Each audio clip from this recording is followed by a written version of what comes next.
ہے منجنیق کے ذریعہ۔ رب نے فرمایا ابراہیم کو آگ میں ڈلنے سے پہلے آپ کو گلزار کر دو، میں سدرۃ المنتہا سے آیا اور حضرت ابراہیم علیہ السلام کو آگ میں پہنچنے سے پہلے ہی آپ کو گلزار کر دیا۔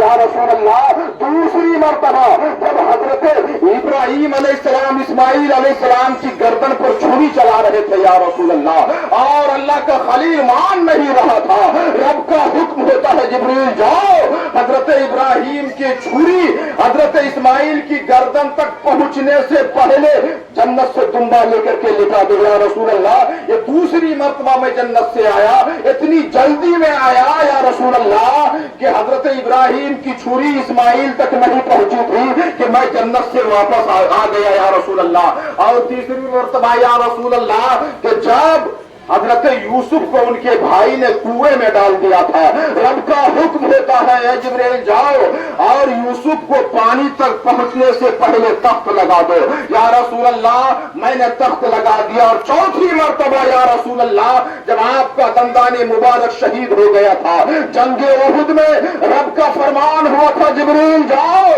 اگر رسول کا ایک قطرہ خون زمین پر گر گیا تو زمین قیامت تک ہریالی نہیں ہو جائے گی، اے جبریل اس زمین پر خون کو گرنے سے پہلے اپنے ہاتھ میں لے لو یا رسول اللہ۔ یہ 4 مرتبہ میں بڑی صورت کے ساتھ زمین پر اترا ہوں۔ بہرحال لیکن ذرا غور کریں، حضرت جبریل امین کے صورت یعنی جلدی بازی کا یہ عالم کہ زمین منہ سے خون گرا، زمین پر گرا نہیں کہ اپنے ہاتھ میں لے لیا۔ اب وہ جبریل امین جب اللہ کے رسول معراج میں تشریف لے جا رہے ہیں، مقام سدرہ ہے، مقام سدرہ پر اللہ کے رسول کے قدم ناز کو بوسا دیا، یا رسول اللہ صلی اللہ علیہ وسلم میری حد یہی ہے، میری حد یا رسول اللہ، اس کے آگے میں جاؤں گا اگر تو میرے بال و پر جل جائیں گے۔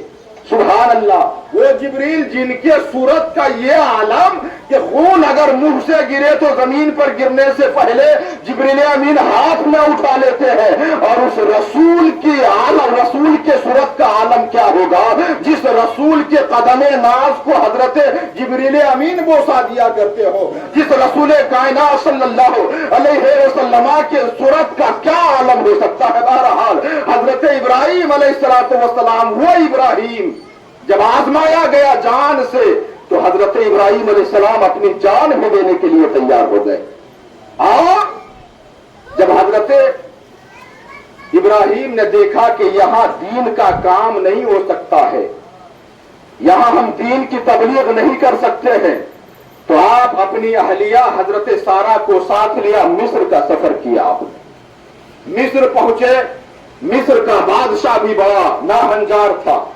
حضرت سارہ کے بارے میں آتا ہے کہ آپ بڑی حسین و جمیل تھی، حسن کی ملکہ حضرت سارہ اللہ کے پیغمبر کی روایتوں میں آتا ہے کہ جتنی خصوصیت انبیاء کرام میں ہوتی ہے وہ تمام حضرت سارہ میں موجود تھی۔ اگر کوئی عورت نبی ہوتی تو حضرت سارہ نبی ہوتی، وہ خصوصیت حضرت سارہ میں موجود تھی۔ جب آپ پہنچی ہیں حضرت ابراہیم مصر پر پہنچے تو معلوم ہوا بادشاہ کو کہ سارہ نامی کوئی عورت آئی ہے بابل سے چل کر کے، کہا بلا لاؤ میرے پاس۔ جب دیکھا حضرت سارہ کو نیت بدل گئی، دل میں ہیجان پیدا ہوا، انسانی تقاضے کے مطابق دیکھا نیت بدلی، لیکن حضرت سارہ کھڑی ہیں۔ جیسے ہی آگے بڑھنا چاہا بادشاہ زمین نے پاؤں کو پکڑ لیا، اب نے ٹس ہو رہا ہے نہیں مس ہو رہا ہے، ہل نہیں رہا۔ بادشاہ کہا کہ اللہ کی ولیہ مجھے معاف کر دو، رب کی بارگاہ میں عریضہ پیش کریں، دعا کریں کہ میری نیت خراب ہو گئی تھی، میں توبہ کرتا ہوں رب کی بارگاہ میں۔ زمین نے چھوڑ دیا، حضرت سارہ نے ہاتھ اٹھایا، زمین نے چھوڑا، پھر لیکن انسان ہے، دل ہے، پھر اس نے کہا کہ میں آگے بڑھ کے حضرت سارہ کو پکڑوں، پھر زمین نے پکڑ لیا۔ حضرت سارہ کی طرف بڑا، زمین نے پکڑا، کہا میں رب کی بارگاہ میں توبہ کرتا ہوں تم سے، تم کس مخلوق کو ہمارے پاس لے آئے ہو جو دیکھنے میں بھی اجنبی لگتی ہے، زمین مجھے پکڑ لے رہی ہے۔ حضرت سارہ نے دعا فرمائی، زمین نے چھوڑا۔ حضرت سارہ کو وہی بادشاہ حضرت ہاجرہ کنیز عطا کرتا ہے کہ یہ آپ کی خدمت کرنے کے لیے میں ایک کنیز دیتا ہوں جو حضرت اسماعیل کی والدہ محترمہ ہے۔ اب وہاں سے حضرت ابراہیم علیہ السلام اور سارا چلتے ہیں، فلسطین کا رخ فرمایا، اور فلسطین پر آنے کے بعد تقریباً 20 سال کے بعد آپ کے گھر میں کوئی اولاد نہیں تھی، حضرت ابراہیم علیہ السلام بوڑھے ہو گئے۔ حضرت سارا نے عرض کیا ہے اللہ کے پیغمبر، ہمارے گھر میں کوئی ننھا بچہ نہیں ہے، ہمارے گھر کوئی بچہ نہیں ہے، آپ کو میں یہ ہاجرہ عطا کرتی ہوں، ہبہ کرتی ہوں، نکاح فرما لے آپ۔ حضرت ابراہیم علیہ السلام نے حضرت ہاجرہ سے نکاح فرما لیا۔ حضرت ابراہیم علیہ السلام نکاح فرمایا اور حضرت ہاجرہ کے شکم میں حضرت اسماعیل آ گئے۔ آپ کی پیدائش ہوتی ہے، کچھ ہی دنوں کے بعد فرشتے حضرت ابراہیم علیہ السلام کو یہ حکم فرمایا، عرض کیا کہ اے اللہ کے پیغمبر، اللہ تبارک و تعالیٰ ایک اور اولاد سے آپ کو نوازے گا جو حضرت سارا سے ہوگا۔ حضرت سارا کو جب یہ پیغام سنایا، کہا میں تو بوڑھی ہو گئی ہوں، میری ہڈیاں کمزور ہو گئی ہے، ایسی عمر میں اولاد کیسے ہو سکتا ہے؟ لیکن رب کا حکم تھا، حضرت سارا سے حضرت اسحاق کی پیدائش ہو جاتی ہے۔ اب آگے چلیے، میں تفصیل میں نہیں جانا چاہتا، ٹائم کی قلت ہے۔ حضرت ابراہیم علیہ السلام جب حضرت اسماعیل علیہ السلام آپ ننھے تھے تو آپس میں کچھ باتیں ہوتی ہے، سوتن جس کو بولتے ہیں، انسانی تقاضے کے مطابق حضرت سارا نے کہا کہ آپ ان کو کہیں دور دراز مقام پر چھوڑ آئیے۔ اللہ تبارک و تعالیٰ نے حکم فرمایا ہے میرے اللہ، اے میرے خلیل، مکۃ المکرمہ کی سرزمین پر ہاجرہ اور اسماعیل کو چھوڑا۔ حضرت ابراہیم علیہ السلام لے کر کے چلے۔ وہ مکۃ المکرمہ جس خانے کعبہ کی تعمیر سب سے پہلے حضرت جبریل امین نے فرمائی تھی، اس کے بعد حضرت آدم علیہ السلام نے فرمائی، لیکن جب طوفان نوح آیا تھا تو خانے کعبہ ڈھا گیا تھا، بالکل ایک ٹیلا بن گیا تھا۔ اسی میں حجر اسود بھی تھا خانے کعبہ میں۔ وہ پتھر جو حضرت آدم علیہ السلام کے ساتھ جنت سے آیا تھا خانے کعبہ میں تھا، وہ جب طوفان نوح آیا تو جسٹ بغل میں خانے کعبہ کے صفا اور مروہ کے بغل میں ایک پہاڑی تھی، جبل ابو قبیس، اس نے اپنے شکم میں، اپنے پیٹ میں حجر اسود کو رکھ لیا۔ ادھر میں نہیں جاؤں گا۔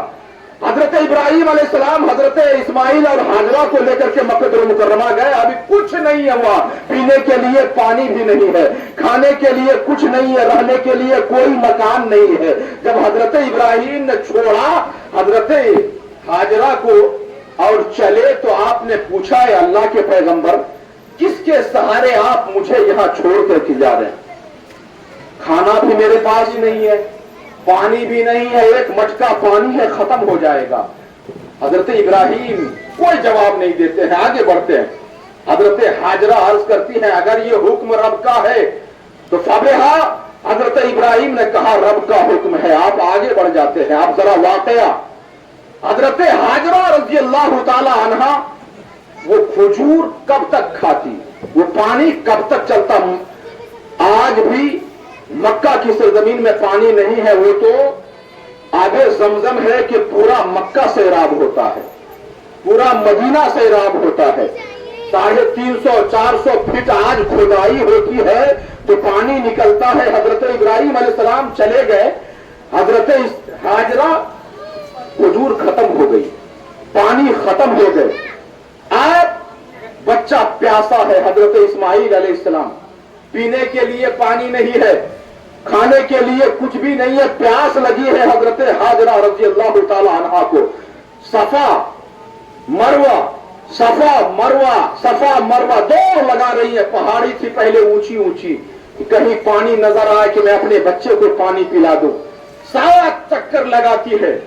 حضرت ہاجرہ نے کیا دیکھا؟ 2 روایتیں ملتی ہے اس میں کہ حضرت اسماعیل جو اپنے پاؤں کو رگڑ مارا، بچہ جو پاؤں رگڑتا ہے بچپنے کے عالم میں، 2 روایتیں۔ ایک روایت تو یہ کہ حضرت اسماعیل علیہ السلام جو پاؤں سے رگڑا زمین پر، اس سے آب زمزم پیدا ہو گیا، اور دوسری روایت یہ ملتی ہے کہ حضرت جبریل امین نے اپنے پر سے مارا تو پانی پیدا ہو گیا۔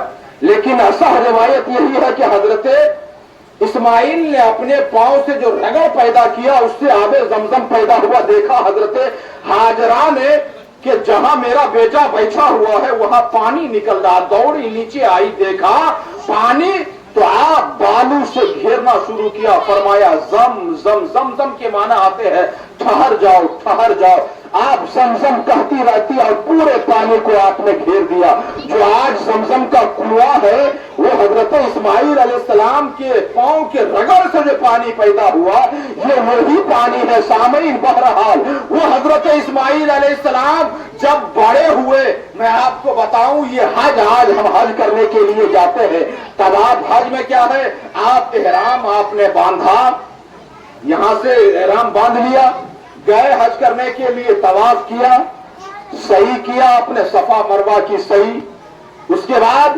9 تاریخ کو عرفات، رات میں مزدلفہ، اس کے بعد صبح میں 10 تاریخ کو آپ نے کنکری ماری، اس کے بعد آ کر کے طواف کیا، حلق کیا، صحیح کیا، حج ختم ہو گیا آپ کا، اسی کا نام حج ہے۔ ذرا دیکھیں حضرت ابراہیم علیہ السلام جب حضرت اسماعیل بڑے ہو گئے، اب آئیے قرآن نے کہا فلما بلغ معه السعی، جب اسماعیل حضرت ابراہیم کے ساتھ چلنے کے لائق ہو گئے، اب دیکھیے وہاں جان سے آزمایا گیا تھا ابراہیم علیہ السلام کو، اب فرشتوں نے کہا ہے رب تبارک و تعالی مولا تو ہر ایک چیز کو جاننے والا ہے، تو ابراہیم کو اپنا خلیل بنایا ہے، وہ تو اسماعیل سے محبت کرتے ہیں، ذرا آزما کر کے دیکھو، رب نے فرمایا ذرا دیکھو ہمارے بندے کو آزما کر کے، اللہ تبارک و تعالی نے ارشاد فرمایا، خواب میں فرما رہا ہے ابراہیم تم سب سے پیاری چیز کو ہماری بارگاہ میں قربان کرو۔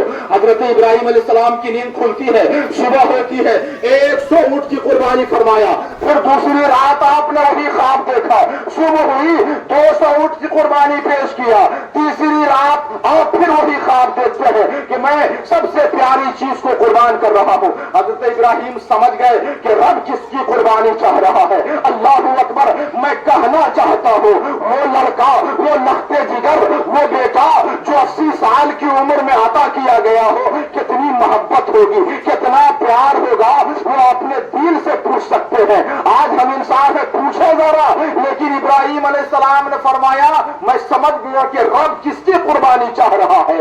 حضرت ابراہیم نے اپنے ہاجرہ سے فرمایا ہے اے میری شریک حیات، آج اسماعیل کو نہا دو، آج اسماعیل کو اچھے کپڑے پہنا دو، آج ہم دعوت میں جا رہے ہیں، چھری لیا ہے بغل میں، ہاتھ میں رسی ہے، چلے ہیں۔ حضرت ابراہیم علیہ السلام اسماعیل کو لیا، جب مینا کے میدان میں پہنچے شیطان ہاجرہ کے پاس پہنچا۔ ہاجرہ تمہیں معلوم ہے اللہ کا پیغمبر ابراہیم کہاں جا رہے ہیں، کہاں دعوت میں جا رہے ہیں، کہا نہیں آج ابراہیم اپنے بیٹے کو ذبح کرنے کے لیے جا رہے ہیں، ہمارے بیوی، اللہ اکبر۔ حضرت ہاجرہ نے عرض کیا تو شیطان معلوم ہوتا ہے، اگر رب کا یہی حکم ہے تو ایک اسماعیل کیا 100 اسماعیل ہو پھر بھی رب کے بارگاہ میں قربان کرنے کے لیے تیار ہو۔ شیطان بھاگا، ابراہیم علیہ السلام کے پاس پہنچے، اے اللہ کے پیغمبر خواب میں ہے، آپ کو وحی نہیں آئی ہے، آپ نے خواب دیکھا ہے، خواب کہیں وحی کے برابر ہوتی ہے،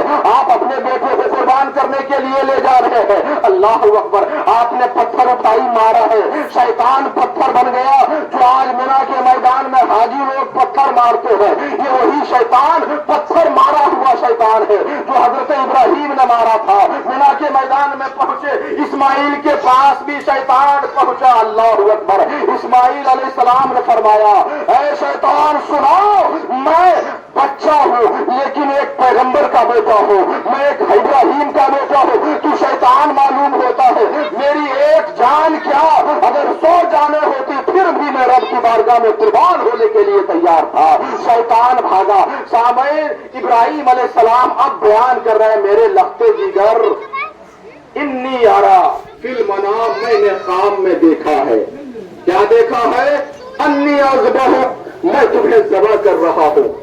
انظر ماذا ترى، اے میرے اسماعیل ایک بات بتاؤ، تمہاری کیا رائے ہے، تم کیا نظریہ رکھتے ہو، کیا رب کی بارگاہ میں قربان ہونے کے لیے تم تیار ہو؟ اللہ اکبر، وہ تو اللہ کا پیغمبر ہے، بچپنے کا عالم ہے، شاعر کہتا ہے سکھایا کس نے اسماعیل کو